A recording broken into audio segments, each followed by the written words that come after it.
Bismillahirrahmanirrahim. I'm Tahir Hindsa and you're watching SDTV. Food security has become a major global issue. Of late, the war in Ukraine has changed the whole dimension. Major chunk of the export basket that is attached to the wheat supply chain and on other cereals and oils, edible oils, they come from Russia and Ukraine, from these countries. Obviously, due to war, the sowing season is going haywire, and that is going to cause a problem. That is going to have a major impact in Pakistan, at least in prices, and in turn, it can affect our whole setup, the social sector, and the poverty. We have today with us an expert on that who has been working from the UN side on that for the last many years. And now, once again, he's very focused on that. And we have invited him. So, after discussing this a little bit, whatever time we have, we can come over to the future to give some suggestion to the government. Qasim Shah, very warm welcome. Thank you. What do you say on the global scenario? We have just talked briefly. Tell us something. Thank you so much for inviting me first. And let me give you one more thing in my introduction, that I'm currently working with SDPI. Right. Previously, I was working with the UN, so definitely, but I wanted to keep the record straight. When we talk of the food security, perhaps we are at the point where the food security of not just the middle income and the poor countries is going to be disturbed, but the major impact would have been on the developed countries as well. Yeah. Because Russia and Ukraine, they are the major exporters when it comes to staples. Say the wheat. All cereals, but say, let's talk about the wheat first. 30% almost of the global consumption of the wheat is coming from Russia and Ukraine. Then the maize, 20% of the global consumption is from Russia. Then the sunflower oil, edible oil, again it is from Russia and the Ukraine. It's 75% of the total market share. So with the sanctions imposed on the Russia, perhaps the world will face a major challenge in terms of food security. Securing the food would become a major challenge for most of the developing and least developed countries, but also for the developed countries as well.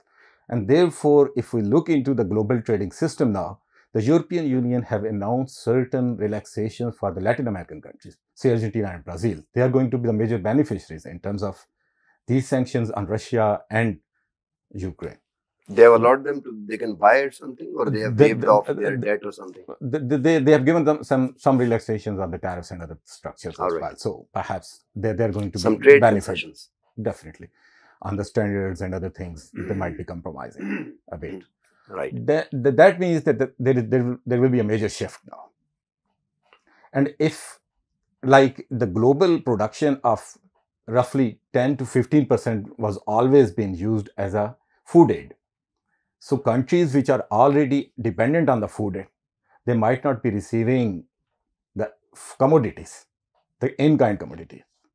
And that means that there will be a major impact on those countries like Afghanistan, say Yemen, Syria, and some other countries, which were in the past receiving this wheat or some other commodities as a Are you saying that it will have impact on prices or on the availability as well?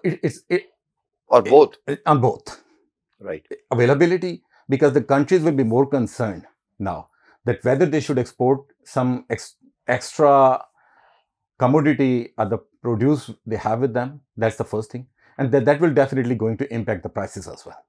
So what I mean is that during the COVID, you might have seen that there were certain restrictions imposed by certain countries on export of rice and edible oil. Reason being that they have calculated, they make some safe guesses that they are not in a position actually to export certain commodities in the order which they were doing in the past. I mean, procuring the commodity has become different, and that would be dearer now. What about Pakistan? This year, we say that we are expecting 26 point some million tons, which is about 2 million short of our requirement. How do you see it? So according to, if we go by the history, Pakistan has purchased most of the wheat from Ukraine in Right. the past, or Central Asian republics. Right. Some of the Central Asian republics, the produce of wheat is not for human consumption, not fit for human consumption, though we have consumed it, I would say. But the wheat from Ukraine was good in High quality. quality, and therefore more acceptable to the people here, and they have consumed it over the last years. So last year, government made a mistake in getting the right numbers, that what is the total production in the country. So earlier they exported it because And then re-imported. then imported it. And once they imported it, the imported price of per 40 kg of wheat was much higher than what was paid to the farmers. And we need to understand here that the farmer, wheat was not a major crop always. Not a cash crop. Not a cash crop. It was always a staple. So we used to import back in 90s, early 2000, you see that most of the wheat was imported from other countries. But since in 2007-8, when the People's Party government walked in, the power corridors, they decided to increase the price by almost double. Spot price. Spot price for the wheat. And that actually created a room Surplus. for further production of wheat. So this year again, the area under wheat has not gone down. It's partially increased. It has increased a bit smaller, but still it is more than whatever we have grown last year. But the production is low. Reason being, the yield would be less. Yield would be less. Reason being that. How do we know that? We know that through surveys. Through surveys, some of the market prices also, which we already have hinted about, tells us on this aspect.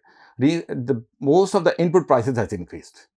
The fertilizer that was short in the market at the time of the wheat sowing, and again there is a reason behind it, and that's linked with the international market.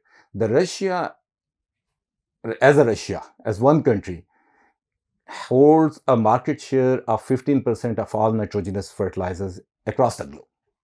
But they produce it or they consume it? They produce it, they export it. They export it, right. They export it.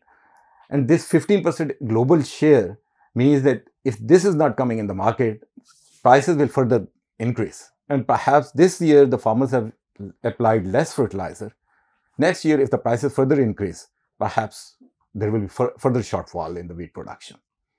So you're suggesting that the export price for the next year should be reconsidered upward? No. I'm not considering that there should be a reconsideration for the increase in the export price. But what I wanted to say here, what I wanted to suggest here, that the government needs to understand that the wheat alone is not going to meet the needs of nutrition needs of the people of Pakistan. We need to diversify the staples. We'll come to it later on. But what impact do you think it will have on Pakistan as far as the prices are concerned per 40 kg or price of roti? Say that the currently price is 2200 per 40 kg. That's the government supported price. But we know that from the government surveys which the PBS has conducted recently, they say that the 13% of the population in Pakistan is really food insecure. That means that they are skipping some meals every day.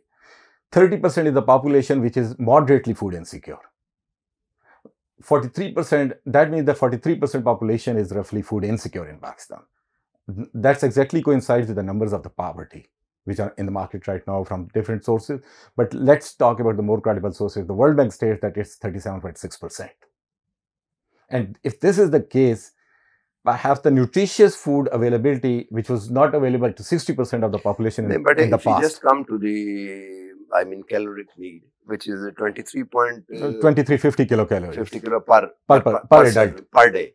Per person per day. So what you are saying is, if I am understanding you correctly, that there's a danger that another fringe of population would not be getting this much. Are you saying that?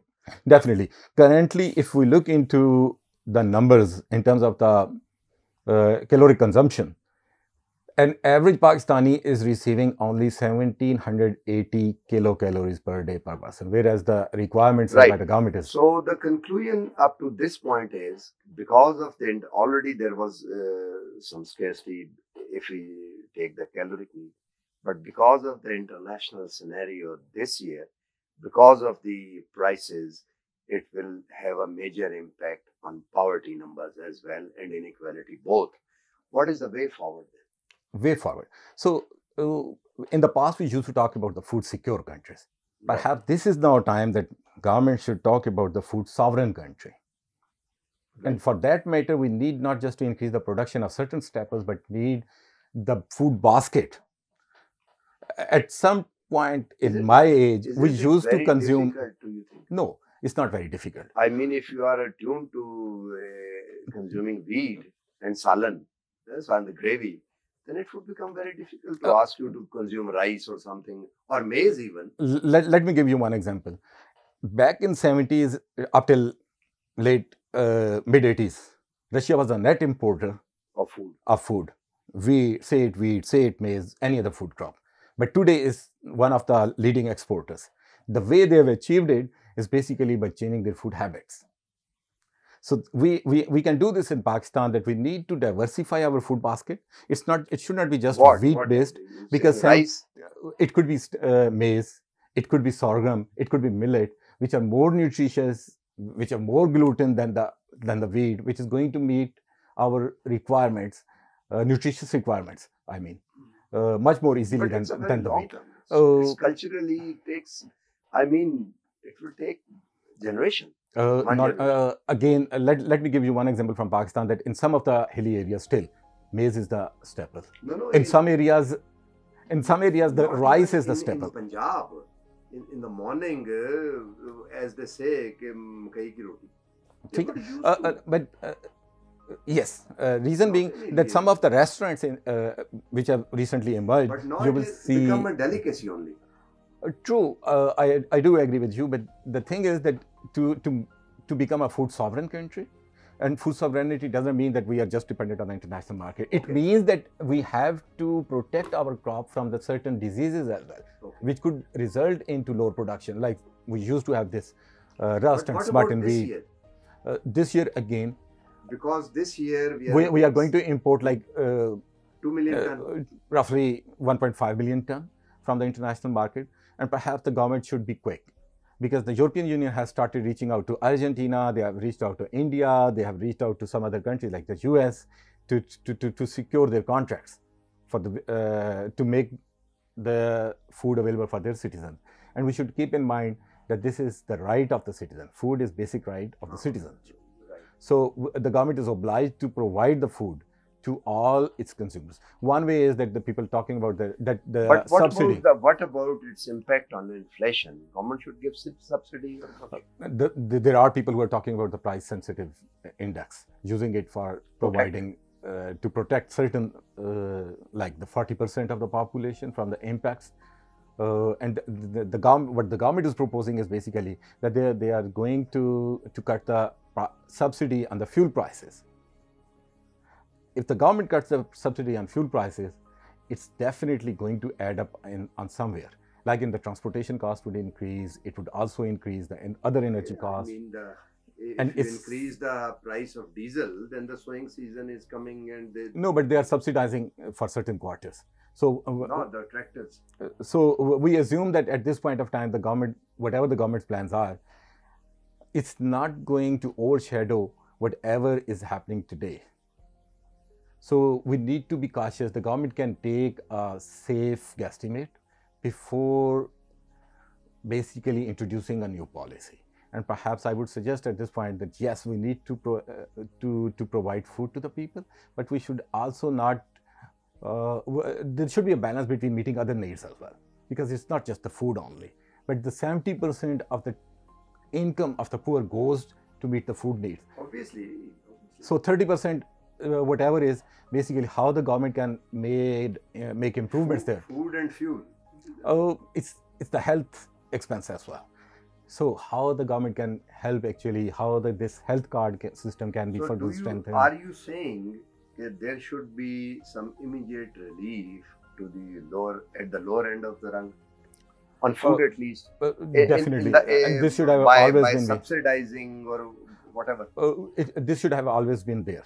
To be honest, whatever the subsidy government is providing, we know that the major chunk of the income of the poor is basically to buy the food. Through social protection So mechanism social or protection, directly subsidizing social the commodity?